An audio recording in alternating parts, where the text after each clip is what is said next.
मैं तो फिल्म बनाने वालों से सिर्फ इतना जानना चाहता हूँ, क्या ये डॉक्यूमेंट्री है या क्या ये कमर्शियल फिल्म है?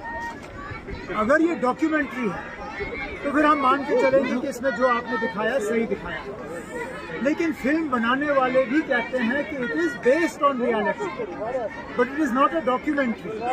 उसमें तरह तरह के झूठ दिखाए गए हैं, बिलखसूस उस वक्त की हुकूमत के बारे में।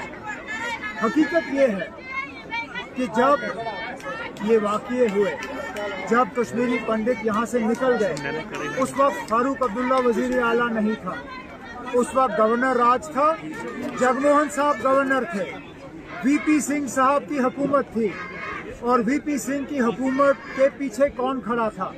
बीजेपी की हुकूमत थी मरकज में जब कश्मीरी पंडित यहाँ से चले गए। तो ये क्यों नहीं दिखाते हो आप पिक्चर में? फारूक अब्दुल्ला को तो आप दिखाते हो, लेकिन वीपी सिंह के पीछे बीजेपी को क्यों नहीं दिखाते? वीपी सिंह की हुकूमत थी उस वक्त जब निकले। तो ना ये सच्चाई के साथ इस तरह खिलवाड़ करना ये अच्छी बात नहीं है। और आपने सही कहा, यहाँ सिर्फ एक कौम ने कुर्बानियां नहीं दी। अगर कश्मीरी पंडित मरे हैं, हमें उसका बेहद अफसोस है, नहीं होना चाहिए था। लेकिन क्या कश्मीरी मुसलमान नहीं मरे? क्या कश्मीरी सरदार नहीं मरे?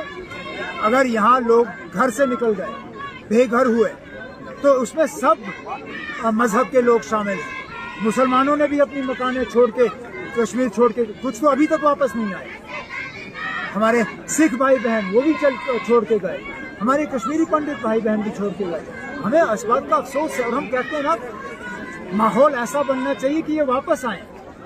लेकिन मुझे नहीं लगता है कि वो जो लोग ये पिक्चर बना रहे हैं वो इन लोगों की वापसी चाहते हैं।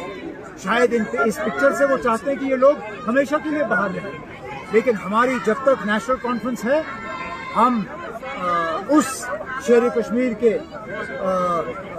सिपाही हैं, वर्कर हैं, जिन्होंने हमें ये नारा दिया, शेर कश्मीर का क्या इरशाद, हिंदू मुस्लिम सिख इत्तेहाद।